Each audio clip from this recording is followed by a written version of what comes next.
This is CNN Breaking News. Good morning and welcome to your new day. It is Monday, January 21st, 8 o'clock in the East on this Martin Luther King Day. Allison is off. Erica Hill joins me for some pretty big breaking news in the race for president. A major new entry into the Democratic field. This was just moments ago.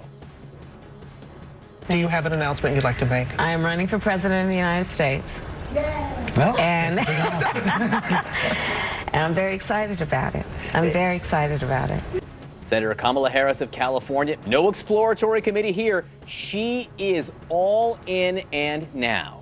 Joining us now, Frank Bruni, New York Times op-ed columnist and CNN contributor, Tulu Olorunnipa, White House reporter for Bloomberg News, and Jackie Kucinich, Washington bureau chief for the Daily Beast and a CNN political analyst. I want to start with the breaking news, Jackie, to you. Kamala Harris is in. No exploratory committee. She is running for president, a major new entry into the field, the impact. Well, absolutely. And we'd been anticipating this.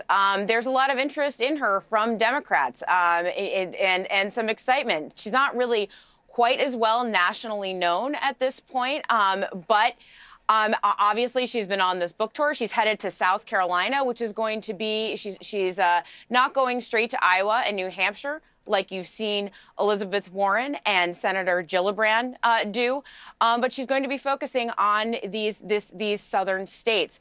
The really interesting thing is, where is she going to be in the ideological spectrum that we're starting to see candidates place themselves? We've seen she's not going to be railing against Wall Street like we see Elizabeth Warren doing. She might, but she's not quite as middle of the road as Senator Gillibrand. So she's a lot more progressive. So we'll have to see, and it's going to be it'll be fun to watch. It'll be fun to watch. It is officially, Frank, I think we can now say officially, for anybody who was doubting that we are all in on 2020, I think by this morning, we are officially all in for 2020. Yeah, the campaign has begun, and Kamala Harris is a formidable candidate. I mean, we've heard some announcements, and we're going to hear more announcements of candidates who I don't think right out of the gate have the kind of chance she does. Every one of these people has to prove two things. They have to prove that they can catch fire, that they can have that moment when they catch fire, and then they have to prove they can use that moment well. She has already caught fire. If you look at her Twitter following, if you look at her book sales right out of the gate, if you just kind of look at how people respond to her and the interest in her, she has proven that she can catch fire. The question is, over these next couple months, how does she refine her message? How do people respond to it? And as Jackie pointed out very, very accurately, where exactly is she going to be on the ideological spectrum, and how are people going to respond to that? She seems to want to straddle the progressive moderate divide, and is that possible in today's Democratic Party in the primaries? I want to listen to a little bit more of what she had to say this morning. One of the things we're going to try to do over the next several months or maybe days as more and more candidates enter is listen to the pitch that they're making. This is Kamala Harris. My entire career has been focused on keeping people safe. It is probably one of the things that motivates me more than anything else. And when I look at this moment in time, I know that the American people deserve to have somebody who is going to fight for them, who is going to see them, who will hear them, who will care about them, who will be concerned about their experience, and put them in front of self-interest.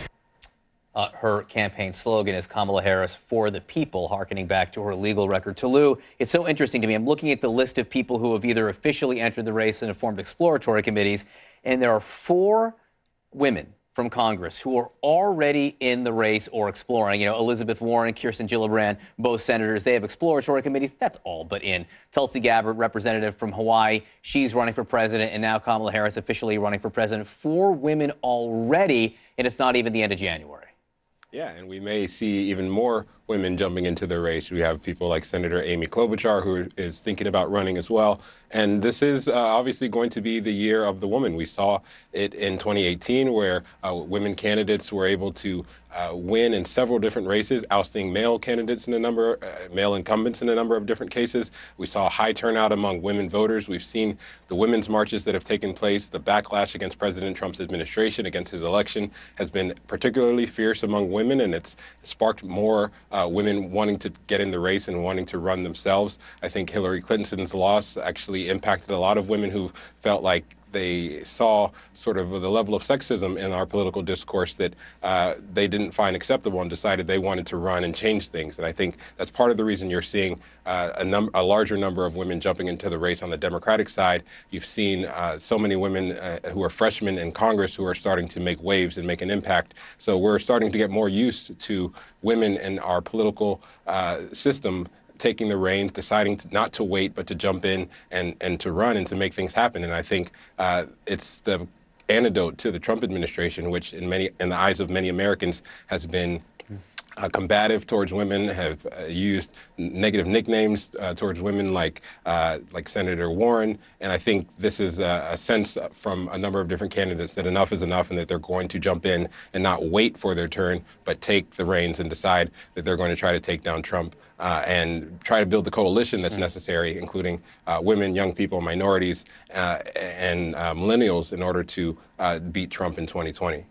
One of the things that each of these candidates will be talking about, and we can be sure that as Kamala Harris is probably going to make the rounds today, she will get asked, of course, about the shutdown. We saw the proposal over the weekend from the president, which Democrats deemed a non-starter, saying, let's open the government first, then we can have this discussion.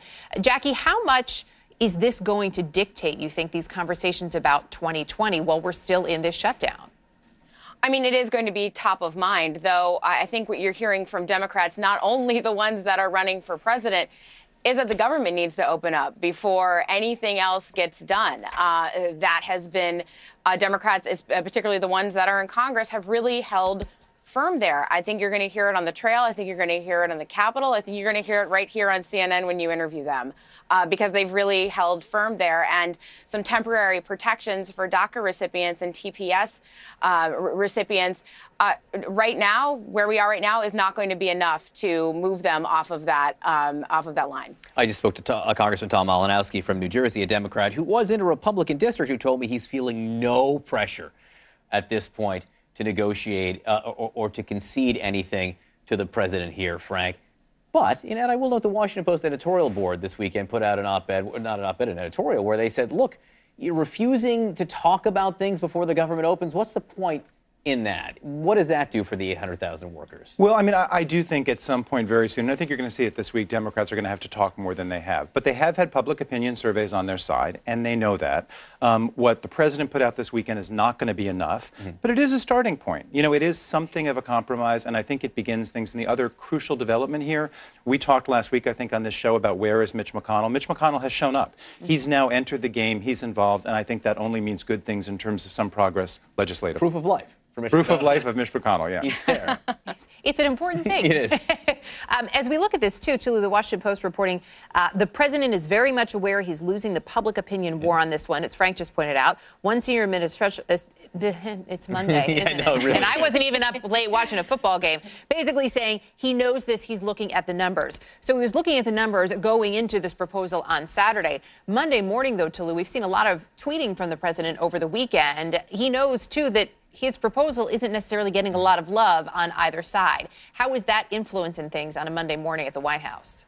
Yeah, we saw when the president came out and made his address over the weekend, he tried to call for bipartisanship. He said, you know, I'm offering the Democrats a little bit of what they want. I'm putting something on the table. Let's all come together and put away our partisan labels. And then shortly after that, he's calling Nancy Pelosi a radical and using nicknames and really attacking Democrats. I think part of what we're seeing is that the president is feeling that he put something on the table that Democrats would have wanted, and now he's feeling a little bit burned because they rejected it out of hand. They said it's not enough. They said it's not a serious offer. And he also got a little bit of backlash from his base, from people like Ann Coulter, who said that the president is offering amnesty, and he had to defend himself on Twitter saying, you know, I'm not offering amnesty in this deal. Amnesty would only come later as part of a bigger package. But now the president's realizing that even showing a little bit of compromise and feeling the heat from this government shutdown is going to potentially hurt him with his own base, and also leave him in a position where Democrats feel even stronger. They feel like the pressure is on this president to try to make some sort of deal to get out of the shutdown, which he said he would own. And now he is owning it, at least according to the polls. The large majority of Americans blame him for it. So Democrats feel like they are in a strong position, and they're not going to play this hostage game with the president where he's taking people in the DACA program, the TPS program, government workers, and saying, you know, I will help them if you give me what I want, which is a wall. I got to say, both the New York Times and the Washington Post have stories that the president is not the deal maker in this case that he always purports to be. He's not going to like those stories one bit. We'll see how that figures in. All right, Frank, Jackie, Tulu, really appreciate it.